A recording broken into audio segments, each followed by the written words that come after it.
Oke, bismillahirrahmanirrahim. Assalamualaikum warahmatullahi wabarakatuh. Halo teman-teman, kami dari kelompok 4 mata kuliah Akhlak dan Tasawuf ingin menjelaskan chapter 4 dengan tema The Significance of the Comparative Method for the Study of the Islamic Intellectual and Spiritual Heritage di buku yang berjudul Islam the Plight of Modern Man. Perkenalkan, saya Muhammad Rizky Nurfatoni dengan NIM 235211107. Dan saya Adib Saiful Ahya dengan NIM 235211191.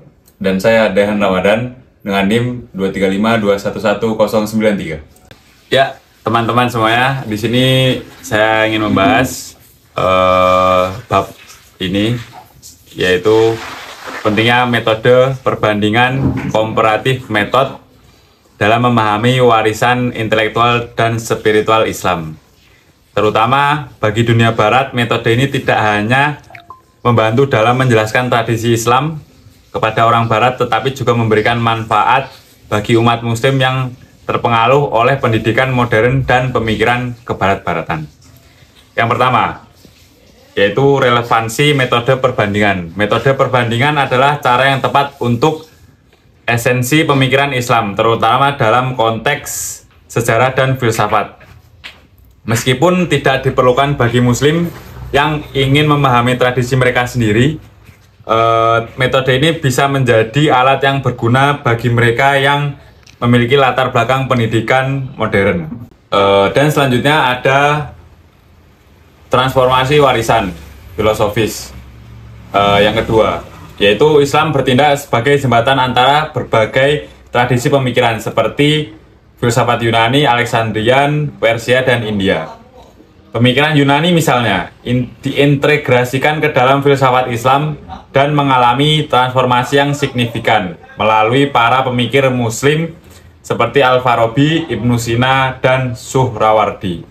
Nah, yang selanjutnya yaitu yang ketiga, ada studi perbandingan dan penyikapan struktur filsafat dengan membandingkan tokoh-tokoh seperti Ibnu Arabi dengan Meister Eckhart atau Suhrawardi dengan para filsuf iluminasi di barat. Kita dapat melihat kesamaan dalam struktur pemikiran mereka yang seringkali diabaikan oleh penelitian historis semata. Metode ini membantu dalam memahami bagaimana konsep-konsep filosofis berkembang dan berinteraksi lintas tradisi. Nah, yang selanjutnya yaitu nomor 4, dampak pada studi Islam dan pemahaman Barat. Metode perbandingan dapat mengoreksi kesalahpahaman tentang filsafat Islam yang seringkali dipandang sebagai sekedar perantara antara Yunani dan Barat tanpa esensi tersendiri. Selain itu, metode ini dapat membantu Muslim memahami tradisi intelektual Barat secara lebih mendalam serta mengkritisi kelemahan filsafat modern yang cenderung menjauh dari prinsip-prinsip metafisika tradisional. Yang kelima adalah studi perbandingan dengan tradisi Timur. Selain membandingkan Islam dengan filsafat Barat, bab ini juga menekankan pentingnya studi perbandingan dengan tradisi Timur seperti Hindu dan Taoisme. Misalnya, doktrin Wahdat al-Wujud dari Ibnu al-Arabi memiliki kesamaan dengan Advaita Vedanta dari Sankara yang memungkinkan pemahaman lintas budaya mengenai konsep kesatuan eksistensi. Yang keenam adalah implikasi spiritual dan praktis.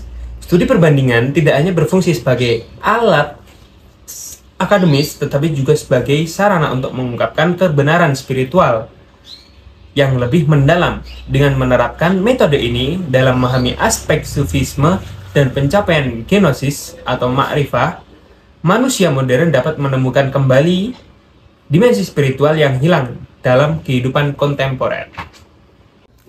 Jadi, kesimpulan yang dapat kita ambil dari materi yang kita presentasikan ialah metode perbandingan berperan penting dalam menggali kekayaan intelektual Islam dan membantu mengatasi kesalahpahaman terhadap filsafat dan spiritual Islam.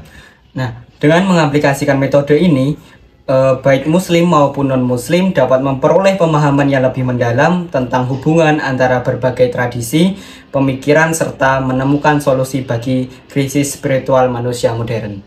Alhamdulillah, itu tadi kesimpulan dari materi yang kita presentasikan. Semoga apa yang kita presentasikan dapat bermanfaat bagi kita semua. Amin. Cukup sekian dari kami kelompok 4. Terima kasih dan Assalamualaikum warahmatullahi wabarakatuh.